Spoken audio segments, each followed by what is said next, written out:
estudio de Samuel, segunda de Samuel.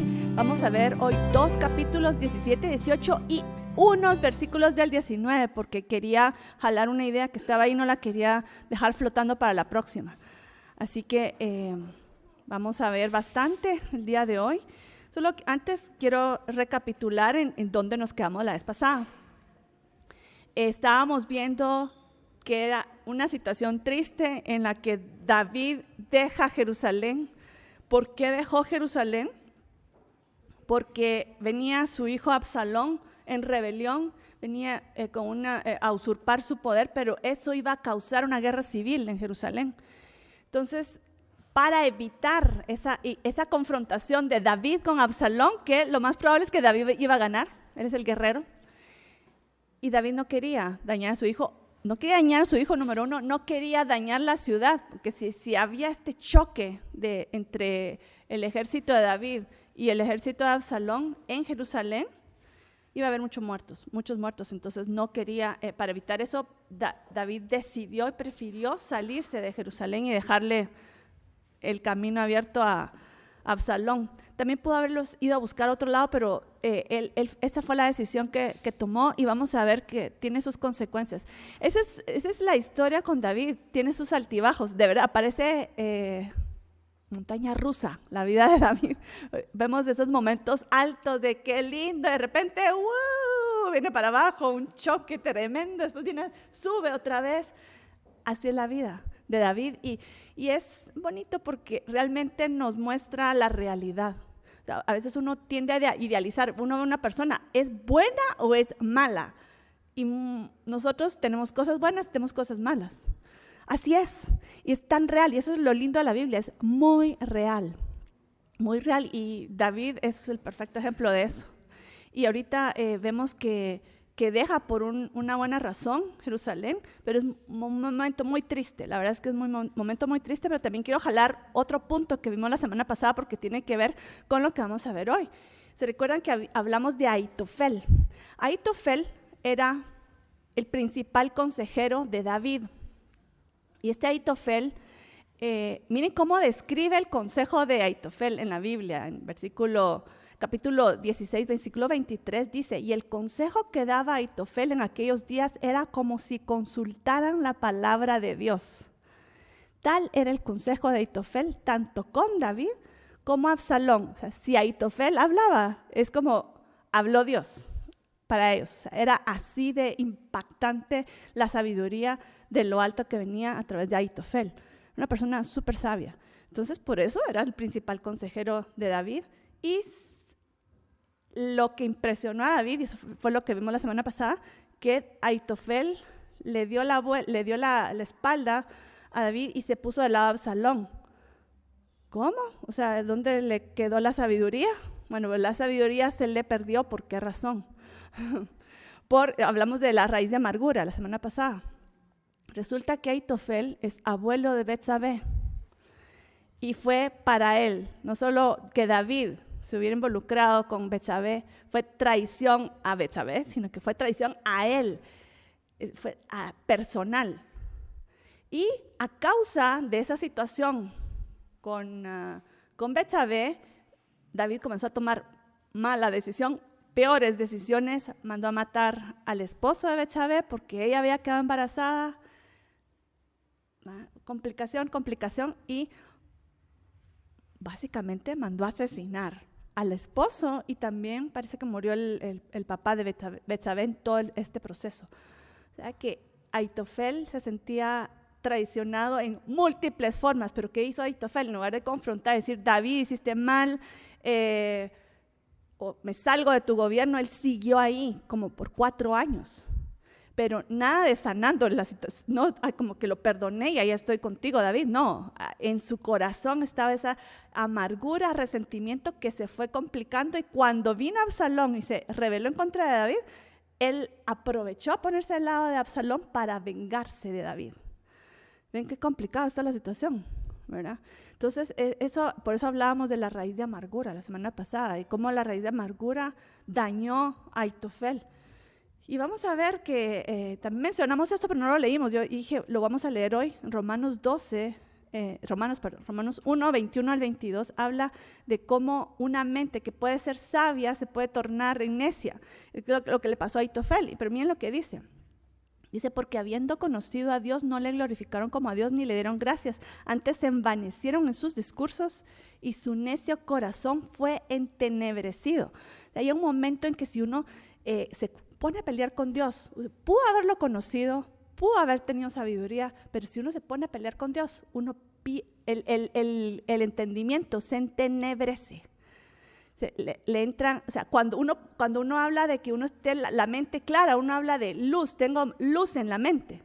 Pero ¿qué pasa cuando en la mente ya la sabiduría se está perdiendo? Se entenebrece, le entra tinieblas. Y eso fue lo que comenzó a pasar en la mente de Ahitofel. Comenzó a tener malas ideas, mal consejo. Perdió su sabiduría, o sea que eso es interesante, uno puede tener sabiduría y perderla, pero miren lo que dice después, dice, profesando ser sabios, se hicieron necios, o sea que puede uno tener sabiduría, pero la puede perder, y esto fue lo que pasó con Ahitofel.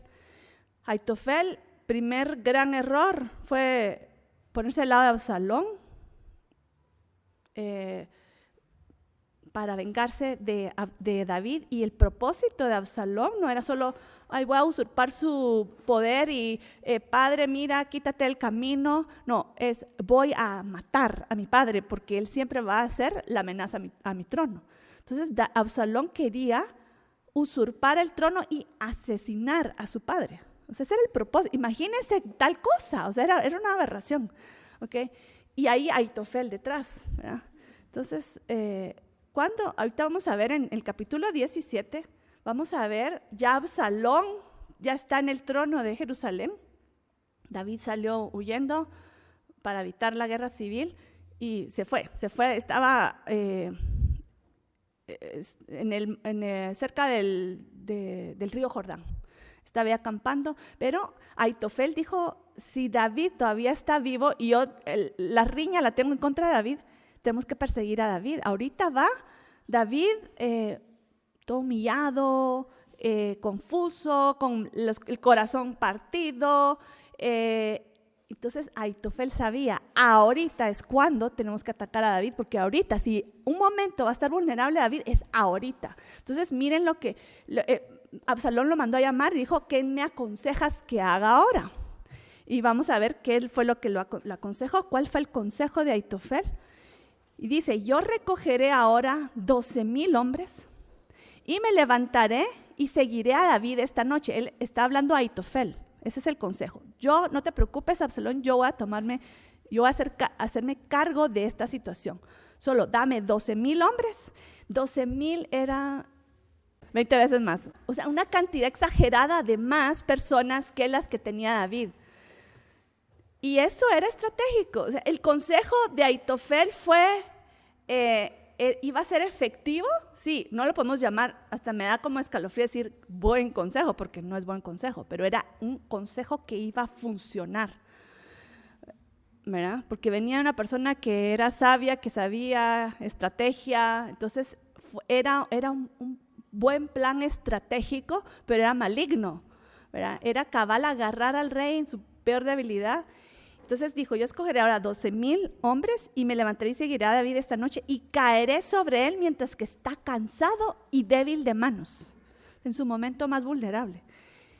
Y siguió diciendo, y todo el pueblo que está con él huirá y mataré al rey solo. O sea, él estaba contando con que en el momento de la guerra, como vamos a ver, hacer 12,000 en contra de 600, van a huir. Entonces se va a quedar el rey solo, ahí me voy a aprovechar porque esa es nuestra intención. Y mire qué astuto lo que dice, así haré volver a ti todo el pueblo. Pues tú buscas solamente la vida de un hombre. ¿Quién es? David, el padre de Absalón. Y cuando ellos hayan vuelto, todo el pueblo estará en paz. O sea, el lío es con David, solo con David, no con el pueblo en sí. Entonces, miren qué astuto era él. Y termina diciendo, este consejo pareció bien a Absalón y a todos los ancianos de Israel. Uy, suena brillante, esto sí suena como que puede funcionar, pero hay que actuar ya, dame a los 12,000 ahorita. Pero Absalón, o sea, aquí, ¿quién es digamos, el héroe o el centro de atención en toda esta historia, en este plan. ¿Quién va a ejecutar el plan? Ahitofel, ¿ok? Pero resulta que, como vamos a ver en estos capítulos, a Absalón le gusta ser el centro de atención. Esa es su gran debilidad. Entonces ahorita como que el centro de atención está en Ahitofel. Ok, tú vas a ser el héroe, tú vas a arreglar el problema. Ok, dijo Absalón, pero algo no le casó en su idea a Absalón y dijo, pero eso también provocado por Dios. Vamos a pedir otro consejo, dijo él. Ahora ya saben que a quién le va a pedir consejo, porque cuando David estaba huyendo en el camino, la semana pasada vimos que salió un amigo de David diciendo, yo me voy contigo. Y él dijo, no, me vas a servir más acá que conmigo. Quédate y sirve de consejero a Absalón. Entonces cuando Absalón llegó, este señor, Usai se llamaba, le dio la bienvenida, viva el rey, viva el rey. Y oí un comentario muy interesante que decía, Usai fue sabio y astuto, porque él no dijo viva el rey Absalón, sino viva el rey. Y él sabía que el verdadero era David. Entonces él se presentó, viva el rey, y recibió a Absalón. Y Absalón se quedó como, pero tú eres amigo de David. Bueno, yo soy amigo de quien Dios ponga en el trono, dijo él, ¿va? Entonces lo aceptó, pero entonces ahorita el Señor va a provocar esto, esta duda en Absalón, y Absalón va a llamar a Usai. Entonces, aquí en el versículo 5-6 dice, llamad también a Usai Achita, para que así mismo oigamos lo que él dirá, porque se quedó una espinita en Absalón. ¿Será que este plan de Ahitofel es bueno? Suena bien, pero ¿quién era el héroe de la historia? Ahitofel. Ok. Pero él quería oír otra cosa, ¿verdad? Entonces llaman a este señor y este señor sí le va a jugar a la debilidad de Absalón. Pero el objetivo de Usai es proteger a David. Entonces llaman a Usai y dice, le dijo a Absalón, ¿así ha dicho Ahitofel? ¿Seguiremos su consejo o no? Di tú. Entonces le dijeron, bueno, di si te parece el consejo o si vas a proponer otra cosa. Entonces viene Usai y aprovecha, o sea, dijo, el Señor me ha puesto esta oportunidad para proteger a David, tal como él me había dicho, él me mandó para protegerlo y para estorbar el consejo de Ahitofel. ¿Por qué había dicho David eso? Porque David sabía el poder del consejo de Ahitofel. Él lo sabía, él era su principal consejero y ahorita sabía que estaba ahí. Absalón tiene un arma poderosísima en este consejero. Entonces mandó a su amigo para frenarlo y cabal, le dieron la oportunidad en bandeja de plata. Uy, ok. Entonces, bien, miren lo que dice. El consejo que ha dado esta vez Ahitofel no es bueno, dijo él. Aunque por dentro sabía que era, este es brillante, pues, o sea, va a agarrar ahorita. Y no me da tiempo de avisarle a David, porque recuérdense que habíamos dicho la semana pasada también que David dejó a los sacerdotes para que fueran a avisarle. Recuérdense, no había celular, no había ni fax, no había nada, no había, sí, muchos señales de humo, no, pero no había forma de avisarle a David a tiempo para que supiera que va a llegar el ejército y que hubiera, no le daba tiempo. Entonces, ay, ¿qué hago? Entonces, ahorita tenía esta oportunidad, entonces dijo, no, ese consejo es malo, ese Ahitofel es muy inteligente, pero ahorita como que le falló. Entonces, miren lo que dice, tú sabes que tu padre y los suyos son hombres valientes y que están con amargura de ánimo, como la osa en el campo cuando le han quitado sus cachorros. Todos, ay, sí, una osa, que le han quitado se pone muy violento. Sí, está muy violento. Entonces, además, tu padre es hombre de guerra y ahora escondido en alguna cueva o en otro lugar. Vamos a seguir aquí. Si al principio cayeren algunos de los tuyos, quien quiera que lo oyere dirá, el pueblo que sigue a Absalón ha sido derrotado. Entonces, ¿qué está aquí apelando? Ay, pero que van a pensar mal de ti. ¿Me entienden? Ya comienza Usai muy astutamente ya a enfocar todo en Absalón. Y Absalón, ay, van a pensar mal de mí. Oh, no, ¿verdad? Y él sabe cómo jugarle el corazón. Entonces dice, el pueblo que sigue a Absalón ha sido derrotado. Y aún el hombre valiente, cuyo corazón sea como corazón de león, desmayará por completo ante la pérdida, ¿verdad? Ante la derrota. Porque todo Israel sabe que tu padre es hombre valiente y que los que están con él son esforzados. ¿Ok? Y comienza a hacer todo el argumento y él, ay, sí, tiene toda la razón. ¿Van a pensar mal de mí? Sí. ¿Van a pensar mal de ti? No, no me gusta. Entonces, ahorita ya le va a dar, ya preparando el territorio, el terreno, de concentrándose en adular a Absalón, en que él piense en sí mismo, le va a lanzar la nueva propuesta. Y la nueva propuesta es esto: aconsejo pues que todo Israel se junte a ti, desde Dan hasta Beerseba, o sea, desde hasta arriba hasta abajo, en multitud como la arena que está a la orilla del mar. O sea, 12,000, no, muy poquitos. Tenemos que ir en masa, un ejército exagerado. Ahora, ¿cuánto tiempo le iba a tomar juntar todo este ejército? Mucho tiempo. Ese era el plan. Es que tenemos que ir no con 12,000, mucha gente. Pero lo que él estaba haciendo era ganar tiempo. Mientras que se junta todo este ejército de Dan a Beerseba, dice que para apoyar a Absalón, el punto es que él está ganando tiempo. Y dice, y también está adulando a Absalón. Y dice, no, yo voy a ir, pero tú en persona tienes que ir a la batalla. Tú vas a ser el héroe, no Aitofel. Tú vas a ser el héroe. Me gusta, sí, me parece perfecto. Miren, Usai, de verdad, Dios le dio la gran sabiduría para jugar con el corazón de Absalón. Dice, entonces le acometeremos en cualquier lugar en donde se hallare y caeremos sobre él, y ni uno dejaremos de él y de todos los que están con él. Que ese era el plan de él. Ahora, ¿eso era realmente lo que quería hacer? No, pero era el plan para que David tuviera tiempo David de huir y salvarse. Pero esto le encantó a Absalón. O sea, le pareció, yo voy a ser el héroe, qué magnífico tener a todo Israel conmigo. Y miren lo que dijo, o sea, cabal.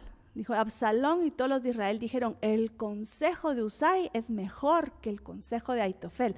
Eso era como, wow, qué atrevimiento decir eso, porque Aitofel era el mejor. Pero aquí lo presentó de tal forma que halló gracia. Y les voy a decir, porque lo dicen a continuación, fue la gracia de Dios. Dice, porque Jehová había ordenado que el acertado consejo de Aitofel,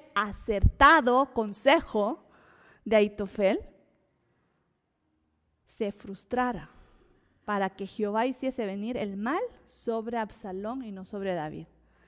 Entonces fue la gracia de Dios que pasara esto, porque el consejo, y aquí lo dice claramente la Biblia, el consejo de Aitofel era el más efectivo,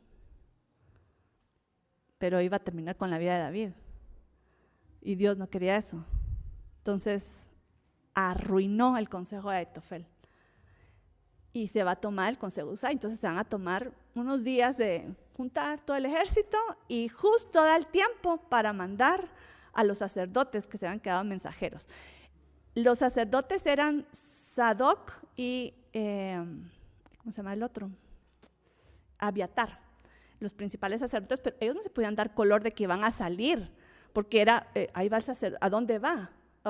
Ya se hubiera sabido, pero estos tenían hijos y los hijos iban discretamente a salir, iban a un pozo, hicieron su jugada, su movida para ser discretos, para que nadie se diera cuenta, pero ellos pasaban más desapercibidos que sus padres. Sus padres no hubieran pasado desapercibidos. Entonces Usai fue a hablar con los padres, con Sadoc y con Abiatar, los principales sacerdotes, les dijo, manden a sus hijos a decirle a David esto y esto es lo que se está planeando, esto es lo que dijo Aitofel, yo arruiné el plan de Aitofel, pero quién sabe si pueda funcionar en algún momento, cambien de opinión, pero ustedes corran, ¿verdad? Manden a sus hijos a avisarle a David que corra y que se vaya. Entonces, ¿quiénes eran estos hijos? Era Jonatán, hijo de Sadoc, y Ahimás, hijo de Abiatar. Ellos eran los sacerdotes y fueron corriendo, pero en el camino alguien los vio y les pareció sospechoso y lo siguieron.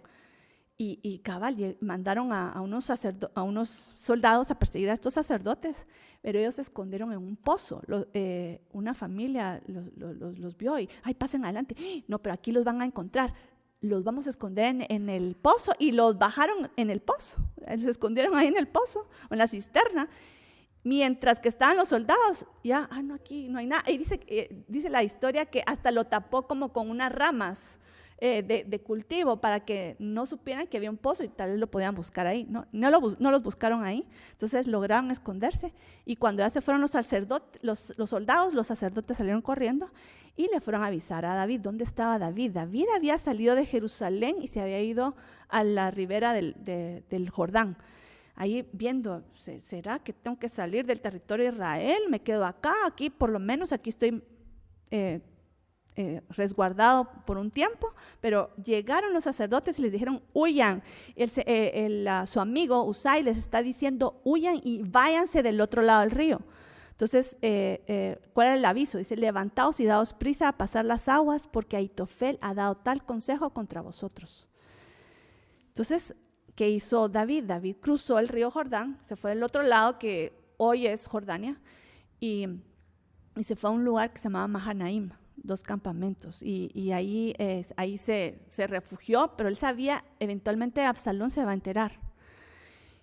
Y cabal, se enteró, y ya con todo su ejército armado, se fueron con el gran ejército detrás de David, cruzaron el río y comenzaron a perseguirlo.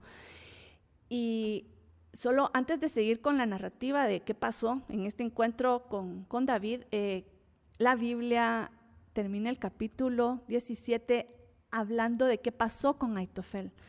Ahitofel estaba lleno de amargura, dio un mal consejo para matar, o sea, es efectivo consejo, pero maligno consejo para eliminar a David.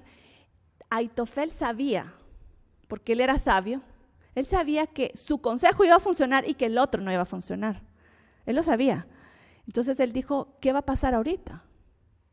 Lo que va a pasar es que David va a regresar al trono, y ¿qué va a pasar conmigo? Me van a matar. Antes de que me maten, yo me mato. No sé si funciona eso en la matemática celestial, pero eso fue lo que él pensó. Entonces dice Ahitofel, viendo que no se había seguido su consejo, enalbardó un asno y se levantó y se fue a su casa, a su ciudad. Y después de poner su casa en orden, se ahorcó y así murió. O sea que él no fue un pensamiento, ay, en el calor del momento decidí suicidarme, no, sino que él lo pensó bien. Le dijo, voy a poner mis cosas en orden, y después se ejecutó, se mató, se suicidó, y así murió él, sabiendo que él ya no tenía futuro, él ya estaba acabado. Okay, y ya lo sabía, él ni siquiera se había hecho la pelea y ya sabía que él ya había acabado. Entonces él acabó con su vida. Imagínense qué triste, o sea, el hombre de los hombres más sabios de Israel, por una raíz de amargura, lo llevó a acabar con su vida, morir de tal forma tan anti Dios, ¿verdad? Tan perdido y alejado de Dios, no podía estar más, ¿verdad? Triste. Entonces, por eso es que yo enfaticé la semana pasada con eso de cuidado con las raíces de amargura, porque se vuelven los monstruos que nos acaban. Entonces, hay que acabar con eso primero, o sea, sacarlo. Cuidado con las raíces de amargura. Bueno, ahora regresemos a la narrativa. ¿Qué pasó con Absalón, el ejército de Absalón, que era gigante, y ahorita viene con el ejército de David, que eran 600. David dijo 600. No era la primera vez que se enfrentaba con un ejército grande, pero era difícil ganar. Entonces, lo que hizo David fue, tomó a su ejército, y eran 600, lo dividió, imagino 200, en 3. Y nombró a 3 generales, o sea, 3 frentes y 3 líderes de cada frente. Uno era Joab, que era su principal general, después Abisai, que era el hermano de Joab, y Itai Geteo, que era un filisteo que se unió a él, dejó Filistea y se unió a él y fue súper fiel.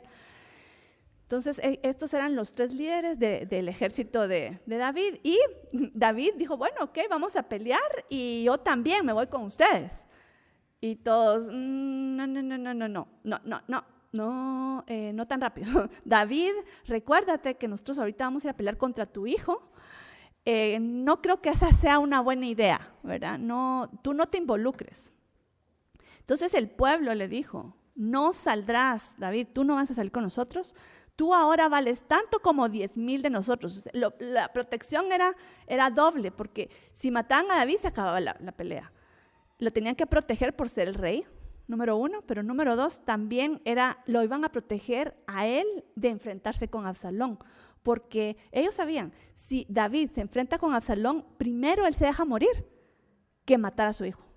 Y el otro primero mata a su padre que dejarse matar. ¿Okay? O sea, esa era la situación. Entonces, ¿cómo iba a pasar la situación? Él se iba a dejar morir. No, eso no va a funcionar. David, tú te quedas, tú no vas a ir a la guerra. Nos dejas encargados y ya te venimos a dar el reporte. Entonces David se quedó en la ciudad esperando, pero antes de que se fueran, les dio un encargo. Y aquí está donde está el corazón de David.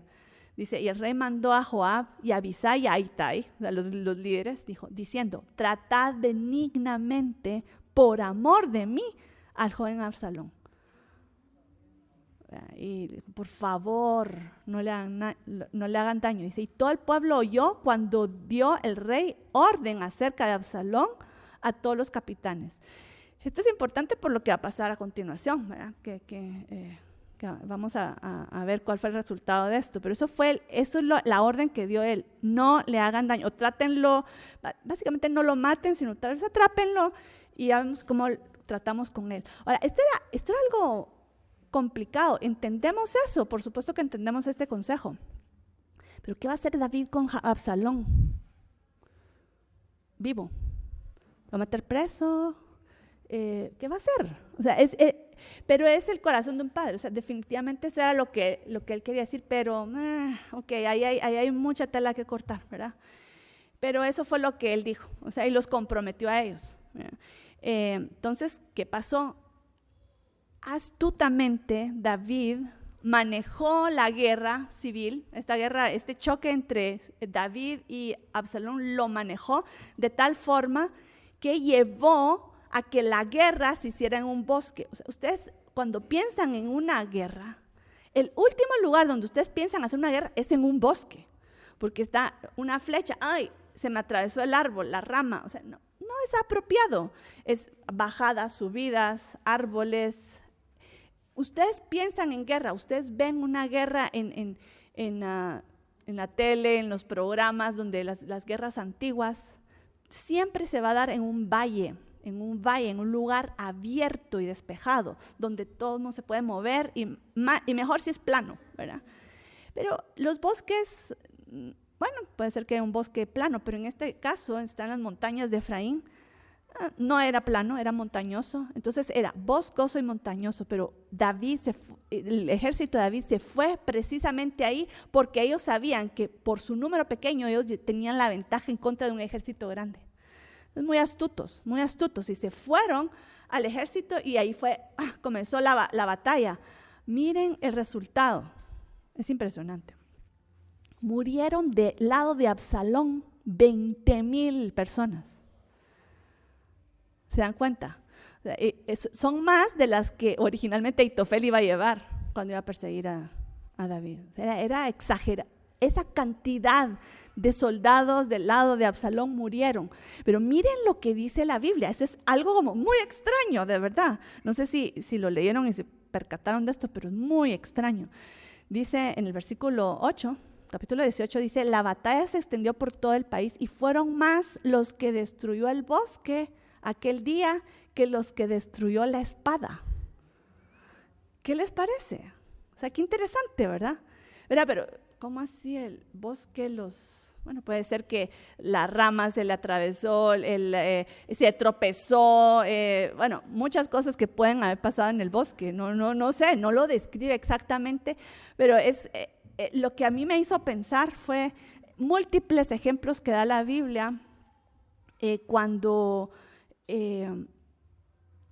viene la naturaleza que se pone del lado de Dios. Y el caso más conocido es el Mar Rojo. El Mar Rojo, claro, no fue el Mar Rojo que se abrió a sí mismo, sino fue Dios que abrió el Mar Rojo. Pero Dios usó la naturaleza en una forma milagrosa para poder hacer un milagro en favor de Israel, porque cuando venía Israel se abrió el Mar Rojo. Pasaron en seco, dice la Biblia. Cuando ya estaban del otro lado, venía el ejército egipcio detrás de ellos y el Mar Rojo se cerró, acabó con el ejército egipcio. Fue la naturaleza ayudando, o sea, es decir, Dios usando la naturaleza para ayudar a Israel.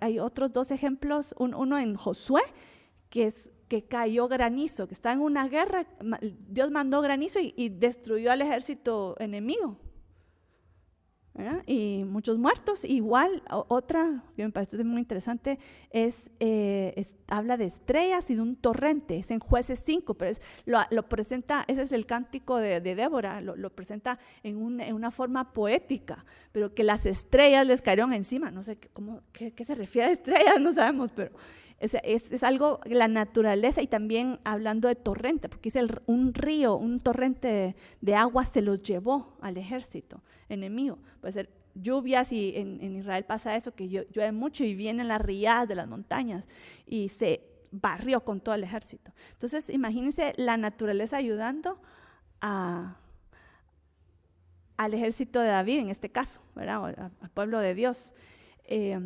Y hablando de esto no debería de extrañarnos, porque cuando habla de bendiciones y maldiciones en Deuteronomio, el Señor habla a los cielos y la tierra y los llama por testigos. Y eso sí, cuando estudiamos Deuteronomio me llamó la atención, porque después de hablar, el Señor llama al cielo y a la tierra como testigos, y después dice, vendrán y los alcanzarán estas maldiciones, estas bendiciones si obedecen, y estas maldiciones si desobedecen.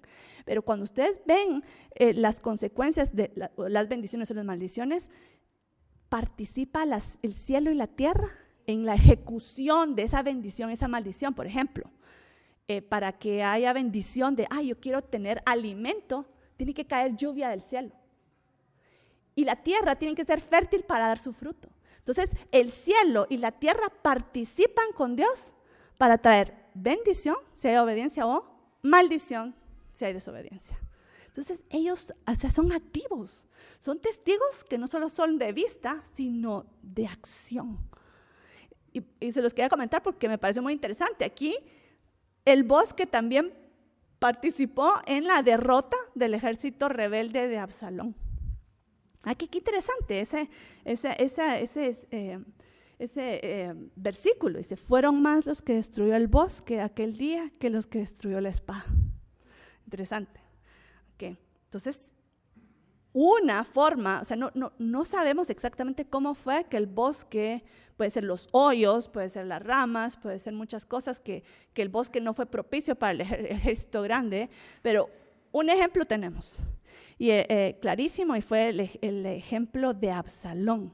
Absalón se describe que iba en su burrito, ahí en medio del bosque, y se recuerdan que hace unos capítulos leímos que Absalón tenía una cabellera increíble, o sea, que cada año se la tenía que cortar y pesaba, así, era una cosa exagerada, ¿verdad? Exagerada de lo que le crecía el pelo, ¿verdad? Pero y la forma en que lo describe es que es extraño, porque está describiendo la Biblia una historia y de repente hace una pausa y dice, Absalón era hermosísimo, el más hermoso de todo Israel, y era una belleza, todos lo admiraban, él se admiraba a sí mismo también, ¿verdad?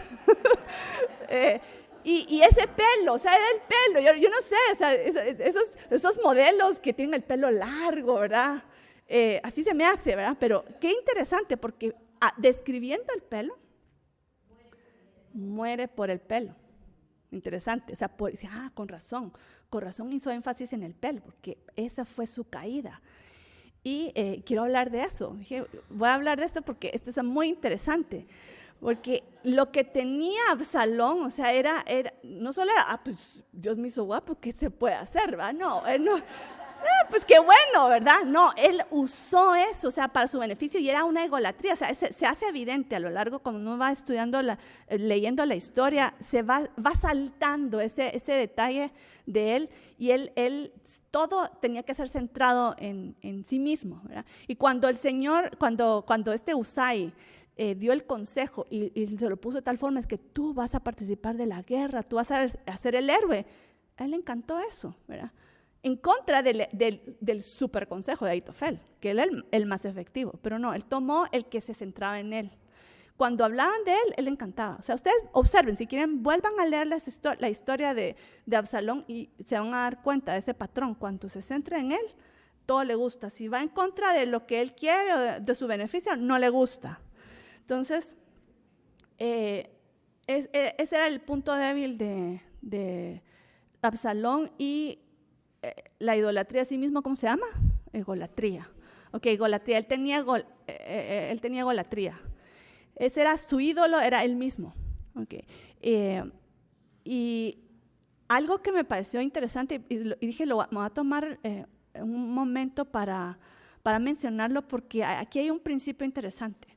Cuando alguien, o sea, miren, nosotros podemos tener múltiples ídolos, pero cuando una persona tiene un ídolo, y un ídolo no solo me refiero a, sí, no, yo no tengo un ídolo, una figurita de hombrecito, sino que ídolo puede ser las riquezas, puede ser el oro, las riquezas, el deporte, los hijos, una pareja, o sea, muchas cosas. O sea, pero ¿cómo lo reconozco? Si tú tomas las decisiones basadas en algo que no sea Dios, es muy posible que eso sea un ídolo. Altas posibilidades de que eso sea un ídolo. Entonces, tengo que tomar esta decisión. ¿En base a qué vas a tomar esa decisión? Es que Dios dice, ok, bien.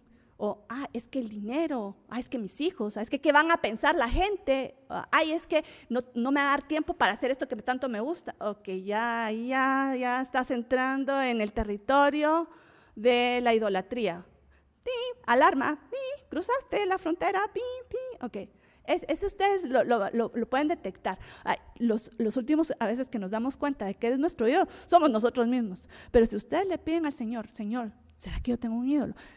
Créanme, por experiencia propia, créanme que se los va a enseñar, El Señor es fiel, porque Él está interesado en que no nos dejemos llevar por los ídolos, cualquiera que este sea. Y hay ídolos modernos, o sea, por eso les puse este ejemplo. No solo se trata de ídolos figuritas, ¿verdad? Que pueden ser, pero no necesariamente. Y los ídolos modernos no son figuritas, son otro tipo de cosas. Pero ¿qué pasa? ¿Por qué se los traigo a mencionar? Si uno no derriba estos ídolos, porque todos hemos tenido ídolos y que tenemos que tratar, porque el corazón humano es así. Entonces, pero el Señor nos da una oportunidad. Vean en su corazón, tienen ídolos, quiten esos ídolos, derríbenlos. ¿Saben por qué es importante esto? Porque si nosotros no derribamos los ídolos nos van a derribar a nosotros. Y esto fue cabalmente lo que le pasó a Absalón. O sea, ¿cómo murió? O sea, ¿cómo murió? Por su pelo. Es que me pareció tan interesante. Esa cosa que tan importante era para él, terminó siendo la causa de su destrucción. Así son los ídolos. Es que, yo amo tanto a mis hijos, es que les doy todo. Cuidadito, porque de repente ellos van a ser tu tormento después. Porque si uno tiene esa idolatría a los hijos, el Señor se encarga de dar la vuelta de tal forma que ellos no la cobran. Y eso no solo son los hijos, o sea, todo ídolo cobra después. Entonces, si queremos saber cuál va a ser nuestra destrucción, pensemos en cuál es nuestro ídolo. ¿Cuál fue la destrucción de Absalón? Fue su ídolo. Terminó traicionándolo. También se me viene a la mente el ejemplo de Oseas, que el Señor le dijo, cásate con esta prostituta, y la prostituta al principio, qué bien, qué agradable que me salvó, ¿verdad? De esta vida, y después la vida aquella me gustaba, y siguió con sus amantes, ¿verdad? Entonces, Oseas, es toda una figura profética, ¿verdad? pero el punto es que cuando esta mujer buscó a sus amantes, porque es que ellos me van a querer, es que ellos me van a cuidar, los amantes no la cuidaron.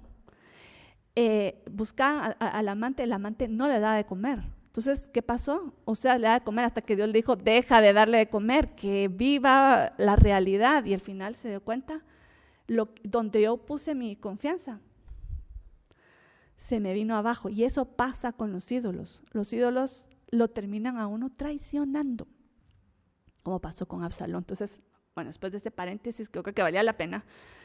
¿Qué pasó con Absalón? Cayó por su propio pecado, su propia debilidad lo hizo tropezar. Ay, hay un versículo que Regina me dio, Ezequiel, cabalmente, gracias Regina, que cabalmente me llamó ayer hablando de este tema. Y miren lo que dice Ezequiel 14:3, dice, hijo de hombre, estos hombres han puesto sus ídolos en su corazón y han establecido el tropiezo de su maldad delante de su rostro. Se los voy a decir parafraseado. Pusieron, Ezequiel 14:3, y se repite en los siguientes versículos, pero dice, pusieron el ídolo en su corazón, y ese ídolo resultó después siendo el tropiezo delante de ellos. Cabal, perfecto, gracias por ese súper versículo. Lo que uno pone como ídolo en el corazón termina siendo piedra de tropiezo a uno mismo. Y así fue con Absalón.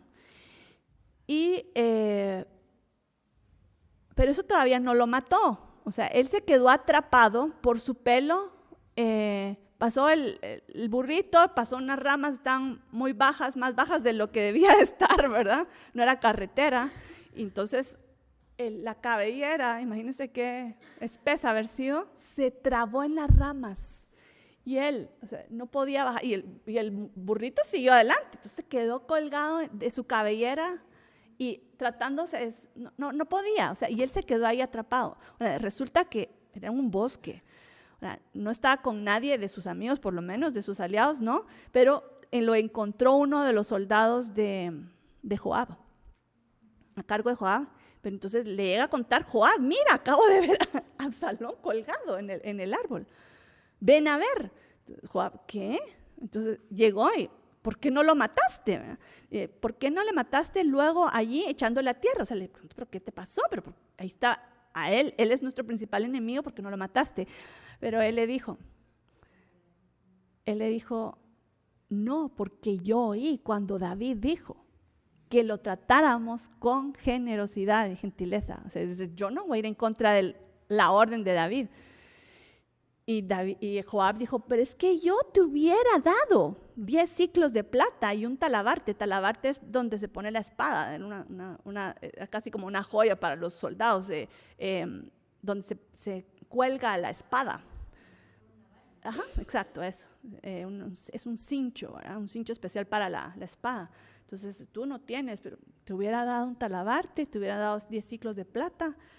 Y él dijo, ni por 1000, el rey dijo, yo no lo voy a hacer. Entonces, ¿qué dijo Joab? O sea, ¿qué voy a hacer? Yo no sé qué pasó por la mente de Joab. No lo voy a defender porque él no debió haberlo hecho, aunque era un error lo de David, pero la realidad es que iban a hacer con Absalón. O sea, ¿qué iba a pasar con un Absalón vivo? Era difícil, realmente. O sea, hablando de guerra, lo que tenía que hacer era acabar con él. Eso es lo que se hace con un rebelde, se mata. Y Joab lo sabía.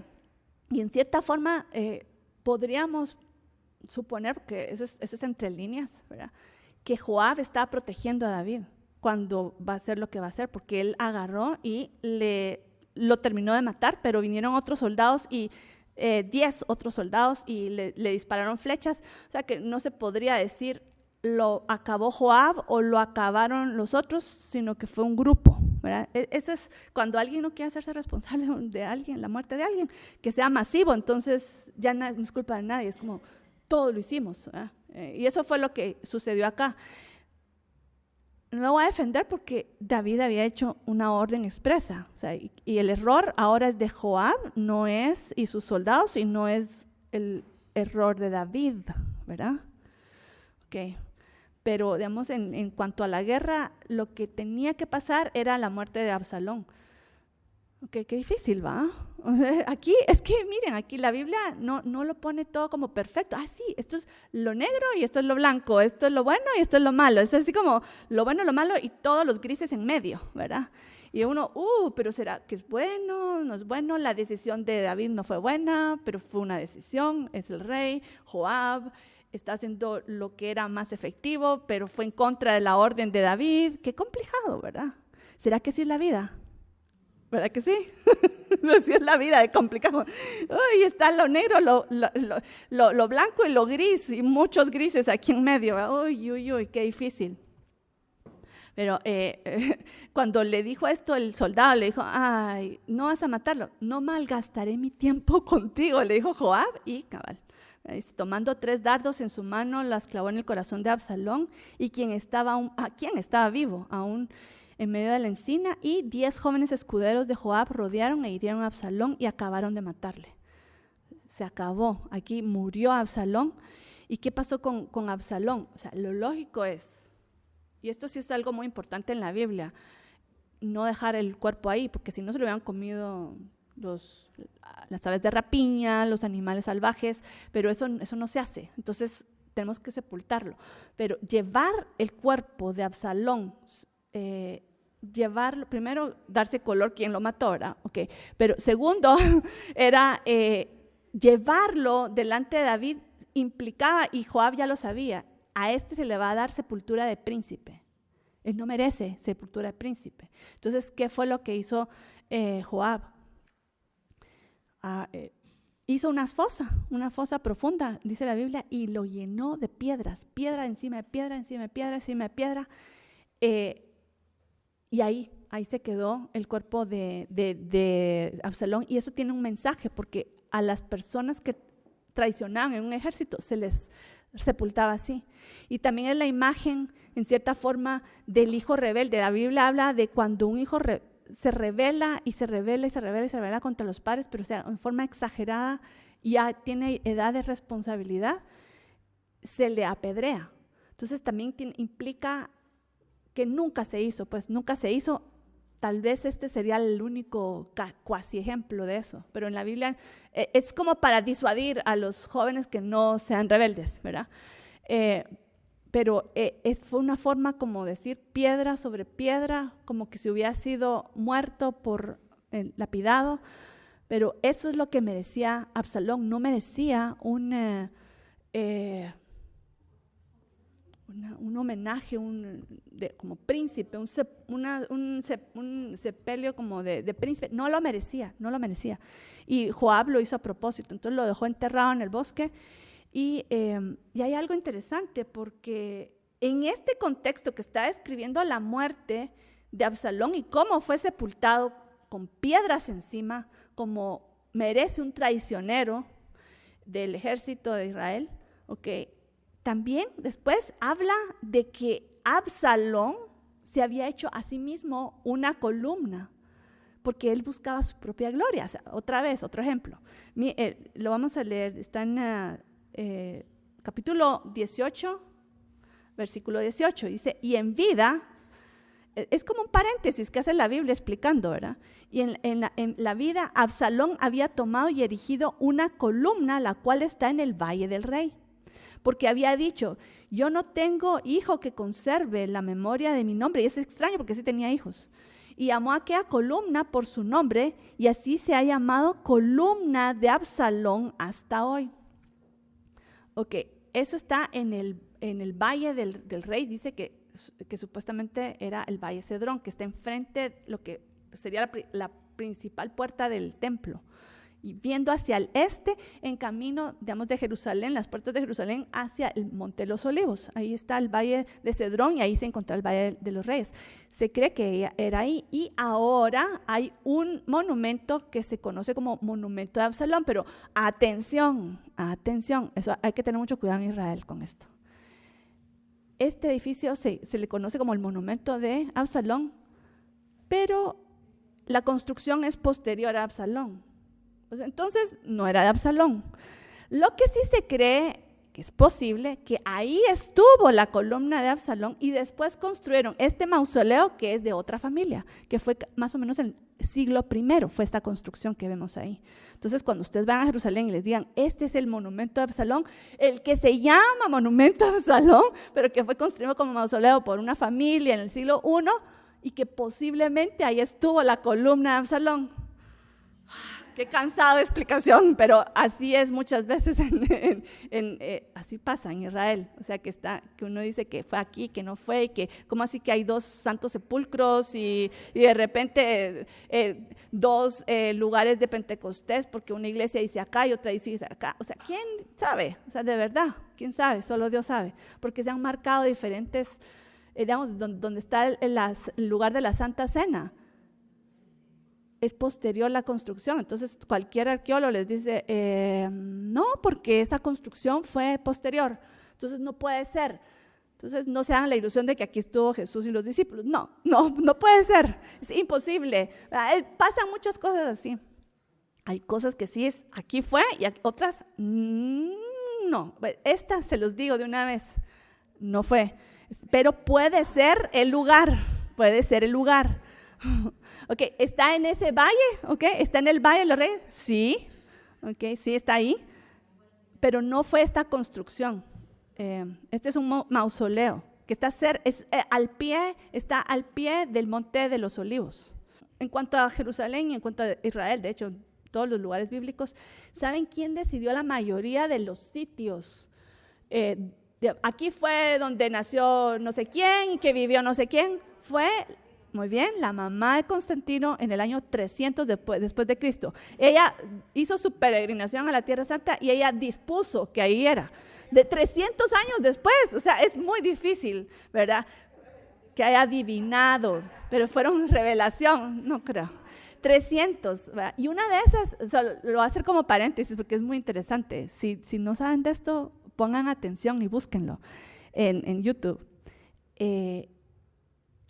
La mamá de Constantino se llamaba Helena. Ella fue a la península del Sinaí a buscar el monte Sinaí. Y ella dispuso que era en un monte que es muy bonito y todo, pero ella dispuso que era ahí. Resulta que ya hay pruebas arqueológicas, fotográficas y videos, búsquenlo en YouTube, que es el verdadero monte Sinaí que está en Arabia, en Madián. Tiene sentido. ¿Dónde estaba Moisés cuando tuvo la zarza ardiente? En Madián. Y el Señor le dijo, regresarás acá a este monte, al monte Sinaí, monte Horeb. ¿Dónde estaba de nuevo? Madián. Ok, Madián no queda en Egipto, ni la península egipcia. Queda en Arabia, el norte de Arabia. Ahí está, ya hay gente que lo descubrió. Tienen que oír el testimonio, es fascinante. Fascinante, y hay pruebas, y están los piecitos, está la roca de donde salía el agua, que se prueba, está la montaña quemada de la presencia de Dios, está donde quedaba marcado en la arena, donde pasaba agua, riadas de agua. ¿En dónde? En el desierto. Sí, porque venía la roca que estaba partida. Refidimos, ahí está todo. Y los árabes lo tenían tapado. Pero Dios los mandó, un grupo, varias gentes, como que era un señor que era petrolero americano, que estaba trabajando en una petrolera en Arabia, y el Señor se le apareció en su oficina, le dijo, tú vas a ir a descubrir el verdadero monte Sinaí. ¿Qué? Dijo él, ok. El Señor lo cargó con esto, y él fue a buscar y a buscar y a buscar, fue a la península egipcia. Dijo, es que aquí no, es que la Biblia, ¿y dónde está la cueva de Elías? No, ¿dónde? No sé. Y el Señor, miren, tienen que oír la historia, una cosa tras otra, un milagro tras otro, y la encontró. Claro que fue toda una aventura, Indiana Jones, ¿verdad? Porque vienen estos beduinos y los atrapan y los quieren poner presos. O sea, es toda una aventura, pero tienen que oír el testimonio. Es fascinante, y ya está. Y bueno, ya quedó evidencias de que es ahí, y parece que ahora los árabes se pusieron las pilas y dijeron, bueno, ya que está el secreto fuera del, ¿cómo decir? fuera revelado, ¿verdad? Ya se salió del sombrero, ya no podemos esconder. Entonces sacamos provecho de eso, entonces parece que van a abrirlo al público. O sea que de repente lo vamos a poder ir a ver, pero está en Madián, en Arabia.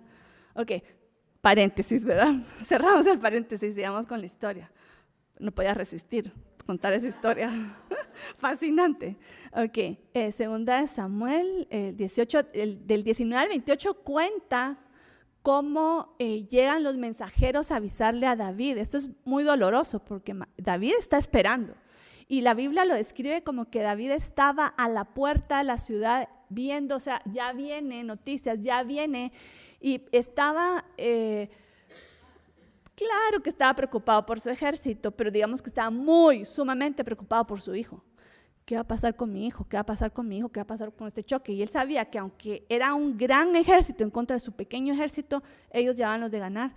Y estaba intrigado, él quería saber. Entonces estaba esperando en la puerta y de repente, bueno, ya viene un mensajero y uno de ellos se va a ofrecer, es Ahimás, el sacerdote. Y yo quiero llevar las noticias. Ahora, es interesante porque la parte que él lleva es la buena noticia. Pero había pasado una mala noticia, ¿verdad? Que había muerto Absalón. Entonces llega Ahimás y le dice, bendito sea Jehová que ha entregado a los hombres que habían levantado sus manos contra mi rey, mi señor el rey. Entonces, esa fue la noticia que le llevó Ahimás al rey. Y después él dijo, bueno, ¿y Absalón? O sea, esa noticia, qué bueno por mi ejército, pero ¿y Absalón qué pasó? Ay, ahí mintió porque él sabía qué había pasado. Digo, no sé, había un tumulto. Mucho ruido, pero no sé, no oí aguantar, ¿verdad? No sé qué habrá pasado, la verdad es que no sé, pero él sabía que venía otro atrás, y ese otro atrás era un mensajero mandado por Joab, que era un mensajero etíope, lo describe, y dice que él llevaba toda la noticia, pero comenzó diciendo así, dice, hoy Jehová ha defendido tu causa de la mano de todos los que se habían levantado contra ti. O sea, que el resultado de la guerra fue positivo en tu favor. Sí, exacto, también. Sí, el otro, para mí como que hay más como que se quería llevar la gloria de que llevó la buena noticia a David, ¿verdad? Y no le quiero dar la mala noticia. El mensajero, sí, muy bien, puso a Dios, ¿verdad? Y dijo, bueno, ya pasó todo, ganó tu ejército y por supuesto ya sabemos cuál es la pregunta de David. ¿Y el joven Absalón está bien? Claro, un padre, ¿verdad? Preocupado por su hijo. Pero miren la respuesta. Dice, como aquel joven sean los enemigos de mi señor el rey y todos los que se levanten contra ti para mal. Ok, no me tienes que decir qué pasó. Ya sé qué pasó. Ok, porque tú deseas la muerte de mis enemigos y mi hijo se levantó contra mí como enemigo. Ok, ya sé.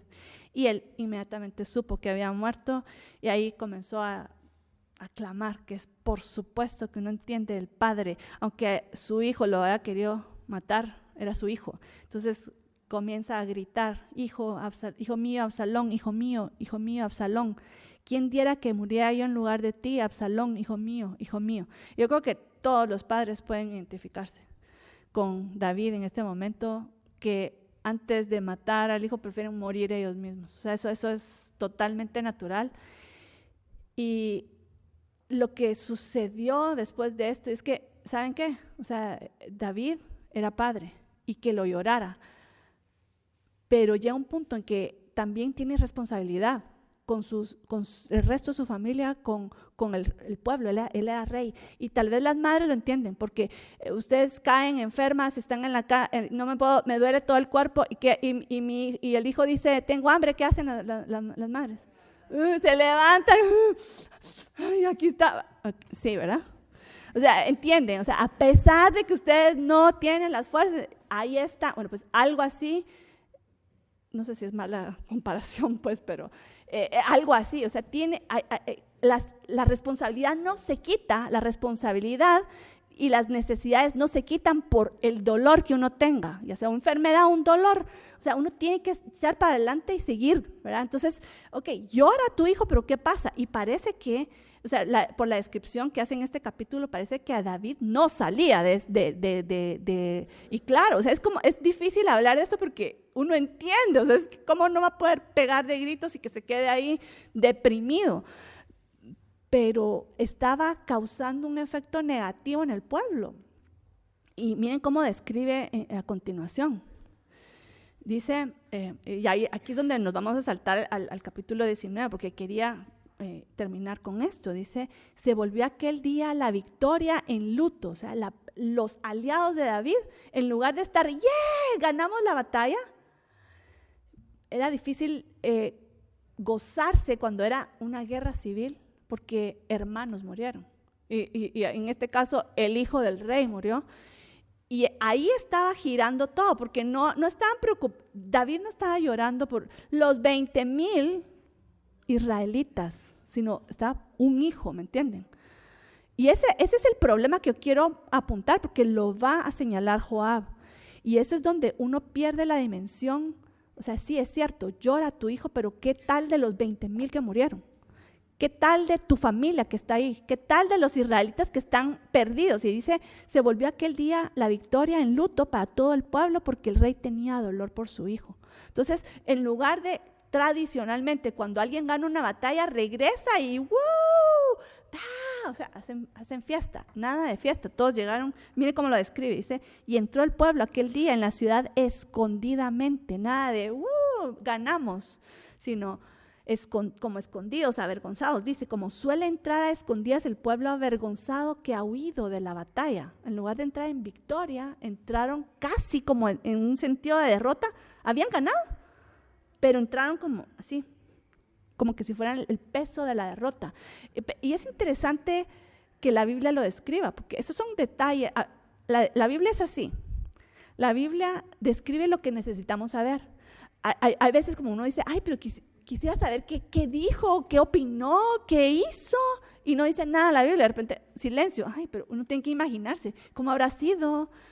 Pero de repente la Biblia se toma el tiempo y nos señala esto. Lo que debió ser victoria se convirtió en luto y ellos estaban avergonzados en lugar de regocijados de haber ganado. Aquí hay algo malo, ¿verdad? Aquí hay algo como que no va. Y va a quedar clarísimo con lo que va a hacer Joab. Ahora, ¿quién era Joab? Joab fue el que mató a Absalón, ¿verdad? Pero miren la claridad mental. Aquí es donde uno dice, de verdad, todos tenemos nuestros buenos momentos y nuestros malos momentos. Este es un buen momento de Joab. Va a tener muchos malos, ¿verdad? Pero este va a ser un momento de claridad y sabiduría de Joab. Y miren lo que le dice Joab a David. Tremendo. Dice, hoy has avergonzado el rostro de todos tus siervos, que hoy han librado tu vida y la vida de tus hijos y las mujeres, amando a los que te aborrecen y aborreciendo a los que te aman. ¿Qué tal? Porque él dijo, esta gente que luchó por ti para salvar tu vida y la vida de tus hijos y tus mujeres y nuestro pueblo, el reino, ellos pelearon por tu reino y tú ¿cómo lo recibiste?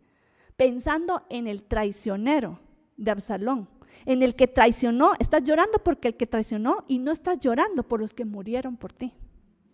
¡Qué tremendas palabras! ¡Qué tremendas! Amando a los que te aborrecen y aborreciendo a los que te aman. ¿Saben? Termino y les voy a dar el ejemplo. Dice, pues hoy me has hecho ver que si Absalón viviera, aunque todos nosotros estuviéramos muertos, entonces estarías contento. ¡Qué tremendo! Ahora aquí uno dice, wow, ¿será que Absalón era un ídolo para David? Porque no está viendo más que Absalón. ¿Vas a llorar por Absalón? Por supuesto, o sea, nadie lo está culpando a David por llorar por su hijo, de verdad que nadie, pero entra en perspectiva también. O sea, ¿qué de tus otros hijos? O sea, ahorita voy al ejemplo que se me vino cuando estaba leyendo esto, porque lo he visto en muchas ocasiones, a mujeres que pierden se me viene un caso de una señora en particular que perdió a su hija. Ella tenía tal vez 3 hijas 3 hijos, no sé, más o menos, por ahí, y se murió una, ahí fue una operación, fue una cosa muy triste, ¿verdad? Y de verdad triste, y todo, lloraba, si uno se le partía el alma por ella, el corazón, o sea, yo entendía eso, pero pasaba un mes, pasaba 2 meses, pasaba un año, pasaba 2 años, y la mujer, o sea, las hijas le hacían, mamá, vení, vamos a la antigua a pasear.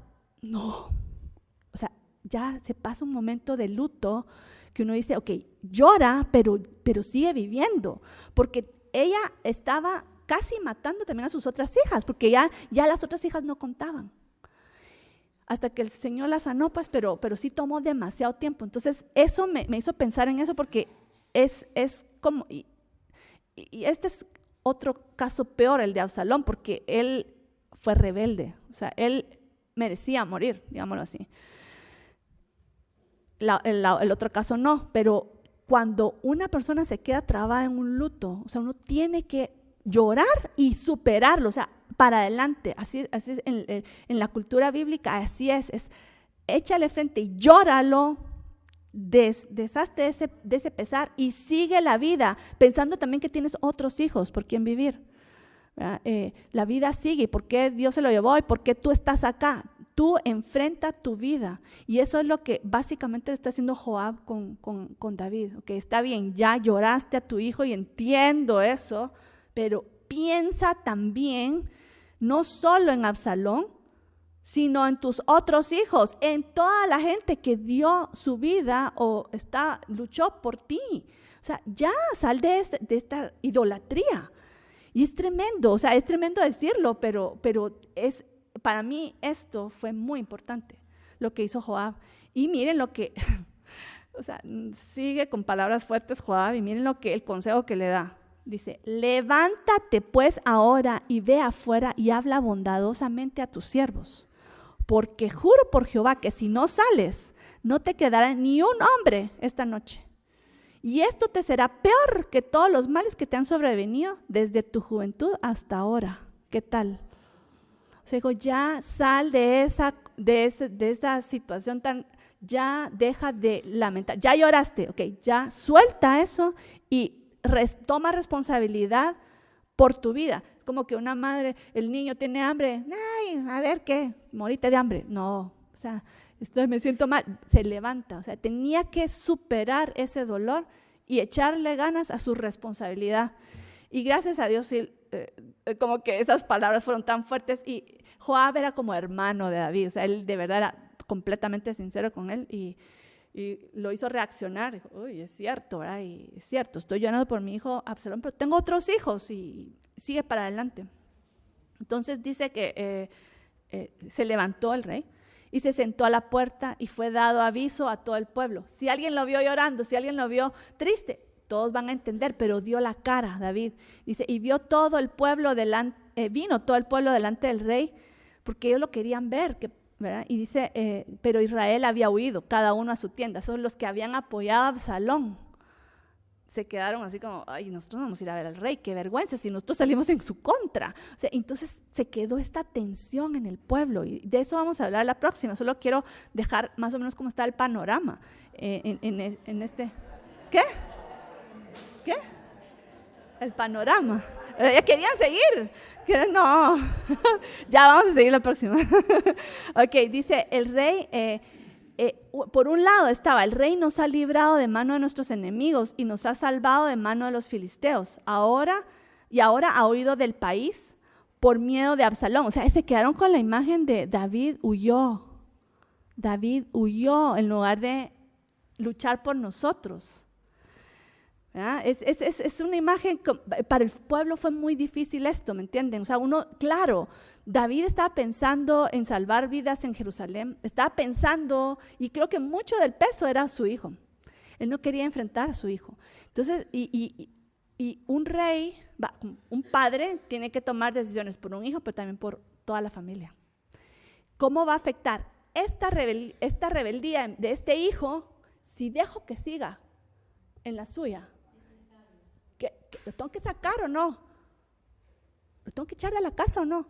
Porque si no lo hace, va a contaminar a los demás. O sea, es bien duro, pero tiene que uno trascender esa emoción, porque si no se contamina todo.